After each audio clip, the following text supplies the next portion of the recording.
बहन की शादी को 6 साल हो गए, मैं कभी उनके यहाँ नहीं गया। ईद शब रात अम्मी या अब्बू चले जाते थे। एक दिन मेरी बीवी मुझसे कहने लगी कि आपकी बहन जब भी घर आती है उसके बच्चे घर का हशर नशर कर देते हैं, और आपकी माँ जो हमसे चुप चुपा कर कपड़े, साबुन और कभी कभी को चावल के थैले भी भर के दे देती है। अपनी माँ से कहो ये हमारा घर है, कोई खैरात सेंटर नहीं। मुझे ये सुनकर बहुत गुस्सा आया कि मैं अपने घर का बहुत मुश्किल से गुजारा कर रहा था और मेरी माँ सब कुछ मेरी बहन को दे देती है। बहन एक दिन घर आई हुई थी तो उसके बेटे ने टीवी का रिमोट तोड़ दिया। मैंने माँ से गुस्से से कहा कि माँ, बहन को कहा करो ईद के दिन आया करे, और ये जो आप साबुन, चावल और ये जो चीज़ें देती हो इनको बंद करें। माँ चुप रही, लेकिन बहन ने ये सारी बातें सुन ली। 4 बज रहे थे, बच्चों को तैयार किया तो बहन ने कहा कि भाई मुझे बस स्टॉप तक छोड़ आओ। मैंने झूठे मुंह कहा बहन रुक जाती कुछ दिन।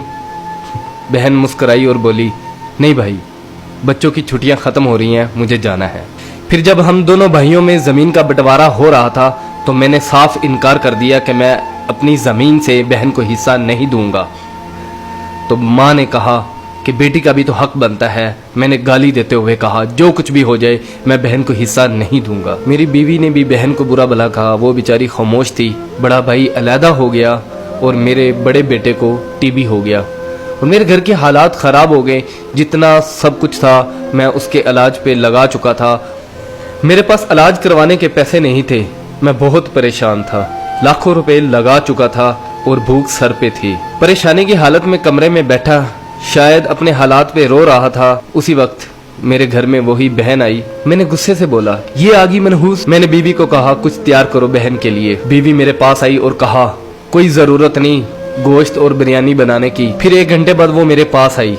भाई परेशान हो। बहन ने मेरे सर पे हाथ फेरा, कहा बड़ी बहन हूँ तुम्हारी, गोद में खेलते रहे हो, अब देखो मुझसे बड़े लगते हो। फिर मेरे करीब हुई और अपने पर्स से कंगन निकाले और मेरे हाथ पे रख दिए और आहिस्ता से बोली पागल तू एम ही परेशान होता है। बच्चे स्कूल थे, सोचा दौड़ते दौड़ते भाई से मिल आऊं। ये कंगन बेचकर अपना खर्च करो और अपने बच्चे का इलाज करवाओ। शक्ल तो देख जरा तूने क्या हालत बना रखी है। मैं खामोश था, बहन की तरफ देखी जा रहा था। बहन ऐसा से बोली किसी को मत बताना, तुमको मेरी कसम है। मेरे माथे पे बोसा दिया और 1000 रुपया मुझे दिया जो 150 के नोट थे, शायद उसकी जमा पूंजी थी। मेरी जेब में डालकर बोली बच्चों को गोश्त ला देना और परेशान मत हुआ कर। जल्दी से अपना हाथ मेरे सर पे रखा, देख कितने बाल सफेद हो गए। वो जल्दी से जाने लगी तो उसके पैरों की तरफ देखा तो टूटी हुई जूती पहनी हुई थी और पुराना सा दुपट्टा ओढ़ा हुआ था। जब भी आती थी वही दुपट्टा ओढ़कर आती थी। बहन की इस मोहब्बत में मर चुका था मैं। हम भाई कितने मतलब प्रस्त होते हैं, बहनों को पल भर में बिगाना कर देते और बहनें भाइयों का जरा सा दुख बर्दाश्त नहीं करती। मैं हाथ में कंगन पकड़े जोर जोर से रो रहा था, उसके साथ मेरी आंखें भी नम हो गई। अपने घर में खुदा जाने वो कितने दुख सह रही होगी। कुछ लम्हे के लिए अपनी बहनों के पास बैठकर हालचाल पूछ लिया करो, शायद उनके चेहरों पे कुछ लम्हों के लिए एक सुकून सा आ जाए। बहनें माँ का रूप होती हैं और भाई बाप का रूप होते हैं। स्टोरी अच्छी लगी हो तो इसको लाइक कर दीजिएगा, इसको शेयर भी कर दीजिएगा।